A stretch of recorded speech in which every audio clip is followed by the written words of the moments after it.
So the first story up today, and this was coming in, it came in overnight, but we were learning these details after the show today. So the shooter from the Parkland shooting down in Florida, we're not going to mention his name, we're not going to show video of him, but we are going to talk about what is new in this story because we think it's important, and it gives us the release of 3 videos from the shooter before the shooting occurred, gives us the why. You know, everyone's been wondering why and how could someone do this, A, on Valentine's Day, B, how could he kill 17 people, injure 17, and why would he do this? And so 3 videos have been released. Prosecutors found these videos on the shooter's phone. And these 3 videos, and we can go ahead and read some of the transcripts as to what he's conveying in these messages. He says, "Today is the day. Today it all begins. The day of my massacre shall begin." He said that he was going to take Uber to campus around 2:40. We know that he arrived, and we're thinking via Uber, by 2:19. So everything that he says in these 3 videos lines up to actually what happened. He said, "I live a lone life. I live in seclusion and solitude. I hate everyone and everything, but the power of my AR, you will all know who I am. I had enough of being told what to do and when to do it." He also references a former girlfriend, saying that he hopes to see her in the afterlife. And so the question today is, by releasing these videos, how does it make you feel? What does it convey to you? And how does we take this information, and does it help us in moving forward? I see this as it doesn't, I assumed in a general way that this is who and what this person was and is, this kid. What does trouble me is, and I've heard you, and we've all heard you before, like when you mention the kid's name, show his picture, or any shooter on the air, it only causes people to want to get their names in the news. Yeah. And I'm like, I'm not entirely sold on that. And then when I just saw that, he's saying, when you see me on the news, you'll know who I am.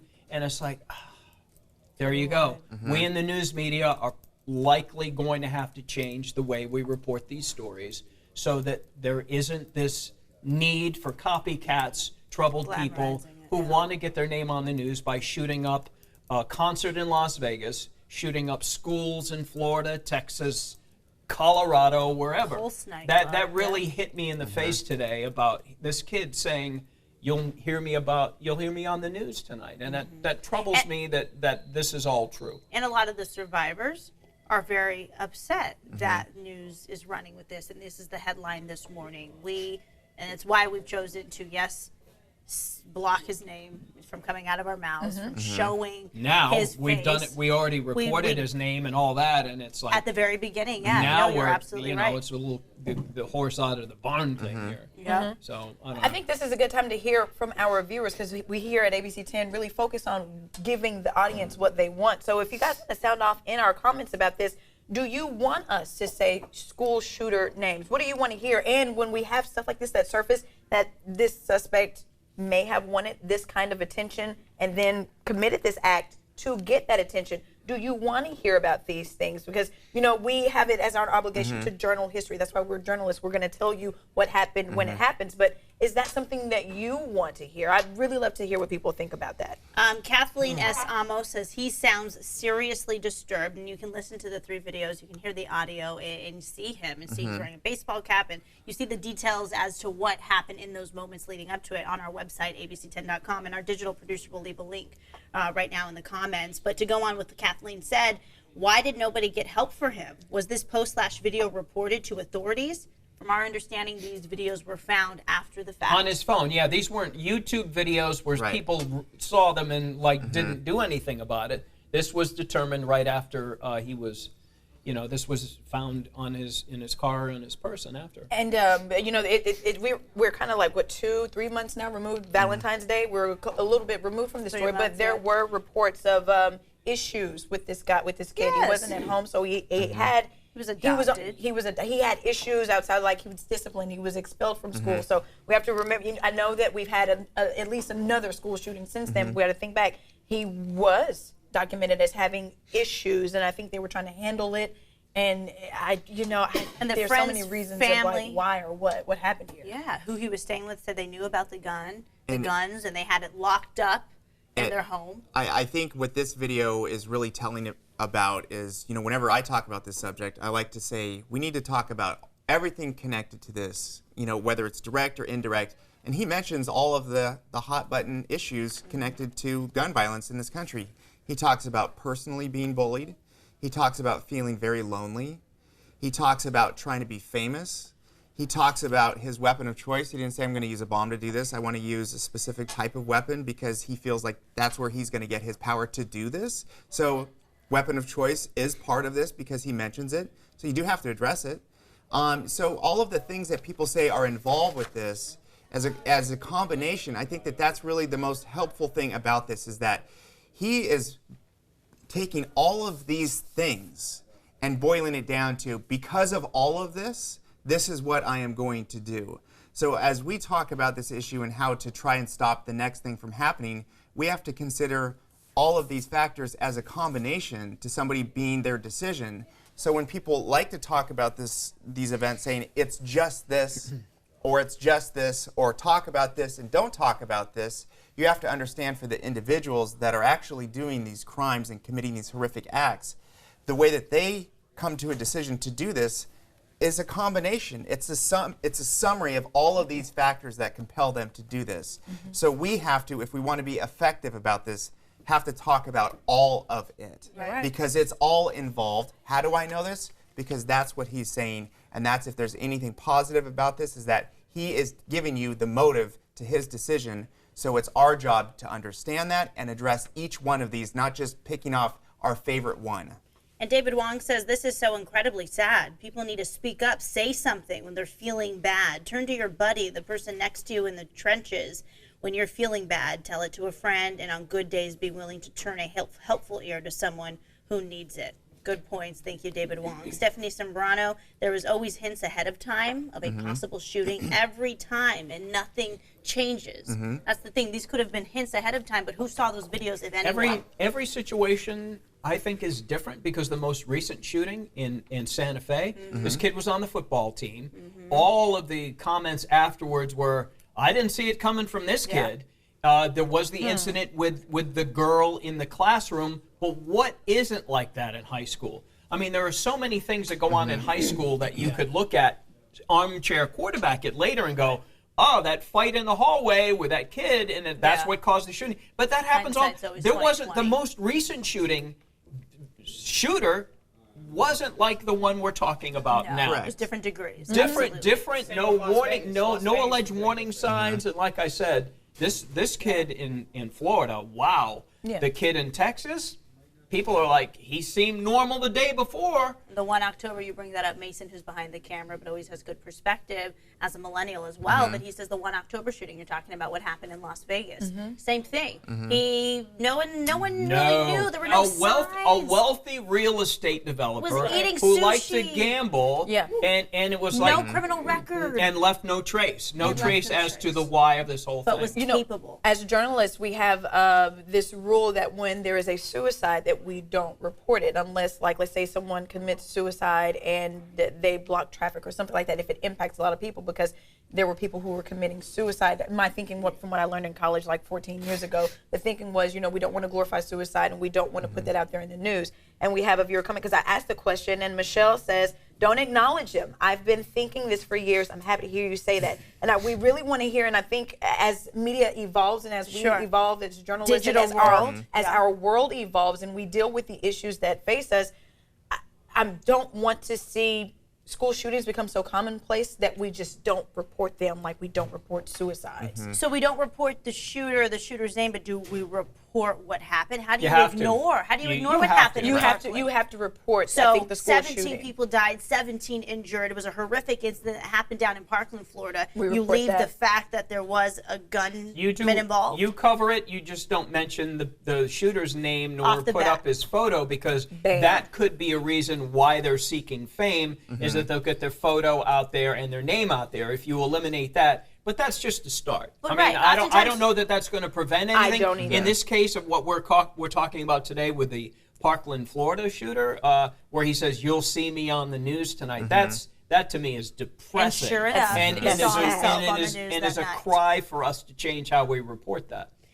Okay, so my question is, because I remember when, was it around the 1 October event? Because it becomes so popular as to what's going down with gun violence in this country. That is, we show it once, and then we show the gunman, and we name the name once, and then we don't name again. But It's not important to even the story. even one time is getting what Yeah. they want. Exactly. So that's maybe where the change needs to happen. And unfortunately, say for the next one, we'll consider that. But that, like to Walt's point, that will help with the Parkland kid who had that motive. But that won't help with the other children or the other people who decide that I am hurting and I want to hurt other people.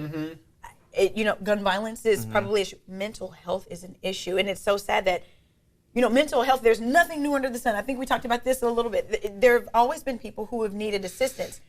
How can we address that? But is this a case of combination mental health, or is this a case of someone being depressed and lonely? I live in seclusion and Depression's part of solitude. mental health.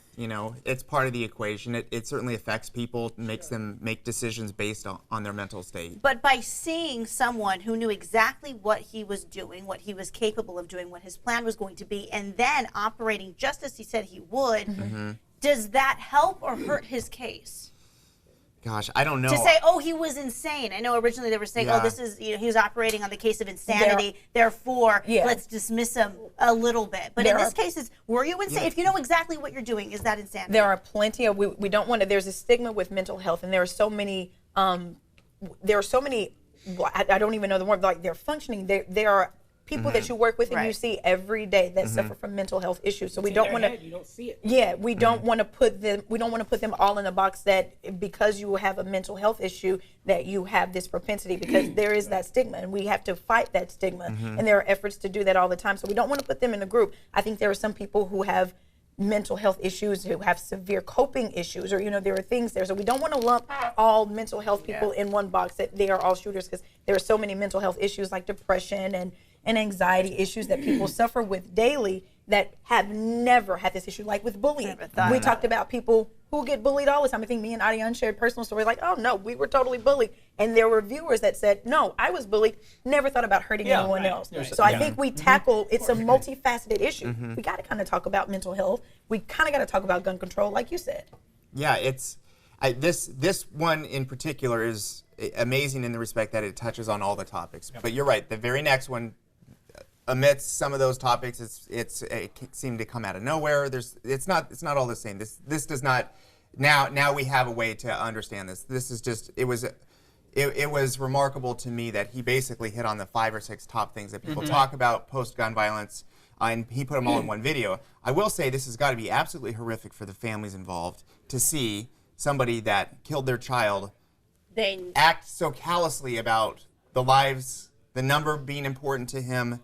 Because they're also victims, and that's got to be horrific. And sometimes I question how videos like this get out in public. I've always questioned, after a 911 call, right? When someone calls 911, it's probably the worst day of their life. So why is that all of a sudden disseminated, sometimes within a day or two, to the public for them to digest and then make decisions and opinions? I've never quite understood that. I understand certain other things. I understand this is a court case, so the prosecution may use this to say he's admitting to the crimes.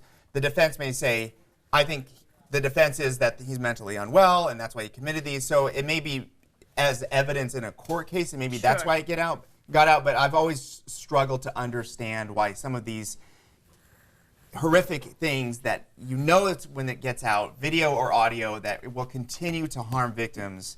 Why is it for the public consumption? I've struggled to understand that myself. I think also on the topic of mental illness, the fact that somebody would want to be remembered in this way is a mental illness. Right. Notoriety. You're right. That's not normal. And that's what Dion Roberts says. He says, thank you for taking a stand and not giving these 6 shooters the notoriety. The notoriety, and then says ready, that I believe they want. Hopefully other media will follow. And then you have others saying, let's see, Michelle L. Canella Treveo says, I think maybe a special report that goes more in depth on the 10 p.m. news, run it once. So she's saying leave the names out altogether in early reports. So and then go in depth. So if the news media for the last year, 2-3 years didn't report the shooter's name or face, do you think the Florida shooting would have happened one way or the other? Was his prime motivation to get on the news, or aside from that, was his prime motivation to do what he did? Because it could be, we could have had this policy in place where you don't mention the shooter's name or face, don't show the face, and they would still have done this anyway. I don't know that. He talks about the being power on the of my AR. You will all know who I am. Yeah, that's pretty much to get on the news. To get on the news. Yeah. Because not will good. we ever know who he is if we, as a news organization, say we are not going? And this has to go across the board, though, in journalism. The minute he gets on the national shows, that's even more so than here. Yeah, he's gotten what he wants. I think this is going to change things. I So really do. to your point, too. says the I hope Broward so. State Attorney's Office released the video because under Florida law, with few exceptions, evidence becomes a public record when it is turned over to the defendant's attorneys as part of the pre-trial discovery process. Cruz's attorneys say they did not request evidence, such as video from inside the building where the massacre happened and autopsy reports, so they would not become public and further hurt and inflame the victims' families and the community. So this video got out because it became public record. And news organizations, when things become public record, you know, we have researchers and organizers getting this stuff. And there are probably some people, and I see a lot of your comments are like, no more names. And I appreciate hearing that so that we can make a decision as an organization on how we want to proceed with this. But there are organizations, we're just ABC 10, so there's probably an organization in Florida that found this information and was like, people have the right to know, because some people want to know. So like you said, hopefully, or maybe it'll change things. I hope that it does, because I think we need to turn the tide. I remember Columbine. I remember all of these school shootings where it was like, as a child, I remember people did that to get famous. There was a comment, and I think it was Trevor Frew, and he comments a lot, and there's a couple in there that he talked about, you know, these kids are trying to get famous off of this. And that is, you know, and when you think about kids today, you have the YouTube kids. They're like, these children are, hey guys, and they're talking to their YouTube fans. And so there is this fame that people are chasing. And unfortunately, there's this fame that some people are chasing, and they're hurting people, because that's the only way that they can leave their mark on the world is to hurt people. Even before social media, though.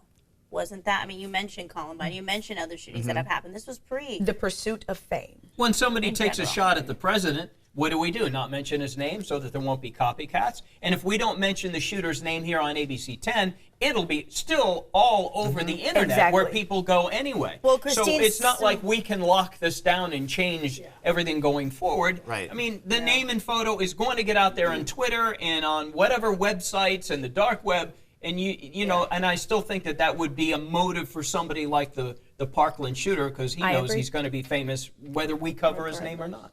Christine Simoian says Anderson Cooper never mentions the names of mass shootings. So that's one. That's a CNN. Must be a CNN policy. Check this out. Deb Long, shout out to you, because I didn't even think about this. Some may want the fame and want their name plastered wherever possible, but there may also be some who are copycats. They may like that there is a sense of freedom from not being publicly named and ridiculed. It's such a tragic topic and seems like a catch-22. I think it's important to know what's going on in our country, but I don't want to cause more pain to those who are already suffering. You know, we don't have, of course, we don't have the answers. We're having the conversation, and I appreciate hearing back from each and every one of you, because we have to have this conversation so that we can, so the healing process can begin. I agree. Yep. Kids doing anything to get famous, says Alosha Belov. Tide Pod Challenge, etc. But these shootings have been happening since before social media. But it's the notoriety in general. Pre-social media, you still had news. You still had television. I mean, ways in which to become famous. Maria brings up a good point. Attention-seeking behavior is common in certain personality traits, but that is not mental illness. And she brings up a very good point. Right. You know, children during this adolescent phase, they go through so many chemical changes. Their hormones, and it's normal. They are they don't, you know, they're not thinking. They're not thinking clearly. They're not using their adult mind. They have all these hormones, and they rely on that instead of logic, pure logic. And their sense of self outweighs sense of other people, and they think, what can I do to make me feel better? What do I want? And it's all about them. And unfortunately, chemically, they can't help that, because they're going through all of these adolescent That's the biggest changes. point, and I'm glad you made that. When you're in middle school and high school, things happen to you, whether you're bullied or your girlfriend or boyfriend breaks up with you, at that point in time, you think this is as low as things can ever go, and your 16-year-old mind makes decisions because you have no perspective yet. It's not until the girl, you lose 3 or 4 girlfriends and get over each one that you realize, oh, there is The sun will come up tomorrow. But at that time, as a 15 or 16-year-old, you're thinking, my life's over. It's the most important thing in that Yes, moment. We've yes, all been yes. there. We all have been there in Yep. high school. Everything was so serious. Yep. You know, we remember crying or being so happy. It was like, wow. And then everyone thought that they were going to be rich. Like, you know, it's all those thoughts Yeah. that we had when Yeah. we were children. No And perspective it's like yet. we had no real perspective. We need to tackle that. I think, Trevor, But I'm shouting you out, can though. you teach or can you impart teach that? perspective on people? To I mean, Trevor's point, they can never you- listen until they've been through it before. True. Yeah, but It's as hard. a parent, and I've had this conversation already. It's like, and you don't belittle their feelings. You know, Exactly. I understand how you're feeling right now. I've also felt that way, and I'm not telling you how to feel. I can only tell you that from my experience, over day after day, the hurt, whatever it is, will go away. There is a tomorrow. We are all feeling how you feel, and I'm just telling you that your dad got through this, and after 2 months, bing, I'm okay. It feels horrible now. Or the high school girls that you're sparring with now, in 10 years, you're not going to keep in touch with them anyway. You barely keep in touch with one college friend as you go on. It's like, this is big to you now, and I'm not telling. I appreciate how you're feeling, but this pain will subside. That is the conversation that we as parents, I'm not a parent, as parents need to have, counselors, mentors. I think it's really important we forget to reach back sometimes. You know, there's so much patience that's required when you deal with children, when you deal with teenagers, because, you know, they have erratic behavior. You know, they're teens. It's tough to deal with. I remember the fighting between me and my mom when I was a teenager, and we're best friends now. Yeah. We still have our issues, but we're best friends now. So it's important for adults to really reach back into our communities, into our schools, and to be present to help those kids, because so many kids, you know, sometimes they don't have a good relationship with Like their this parents. shooter from Parkland, he was adopted, and the mother had just died, and he was living with a friend's parent. That's not, if it's not your mother, that relationship is always really different. So clearly, he states in these videos he was lonely, which is why I think it's so important you bring up counselors at schools. Most kids, if not all kids, are in the public school system, you know, at least if you're not homeschooled, and that's usually a parent who takes the time to do that. But if you're in the public school system, there's always that access to the counselor. So that's never been more crucial than right now to value those counselors, because that could be the only adult who cares, mildly cares about your life in a child's life. I'm going to get to some comments right now. I think these are some good points. Kenneth Joe Roberts, it takes a village to raise a kid, and we no longer have that. We need to get that back. I think you asked me yesterday when we were on a tour. I disciplined my nephew. Oh, right. I disciplined my nephew, and Megan asked me, she was like, your sister's okay with you disciplining him? And I was like, each well, if family's I'm different. keeping your kid, they're going to have to be disciplined. Yeah. Or don't send them to Auntie Kirsten's house or Miss Kirsten's Right. house. So it takes a village. Let's see. We got Michelle who says, maybe parents should rethink not only being a parent, but also being a child's friend. I see you, Michelle. I'm not a parent. I'm going to get perspective from the parents real quick. No, we have to parent, but we have to parent in a way that is loving and caring, where we are listening and listening to our children. I'm not a parent, though. What do you guys think? Listening is important to your children and to your spouse. And I think that, you know, and it's true, if they have pain,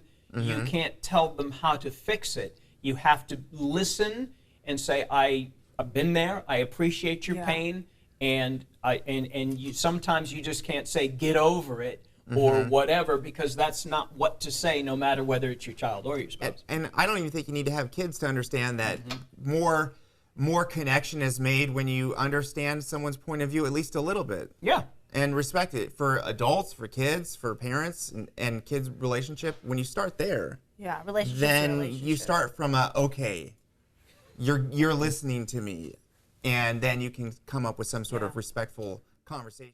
Thanks for watching us here on the ABC 10 Information Network. If you want to see more stories just like this one, click subscribe.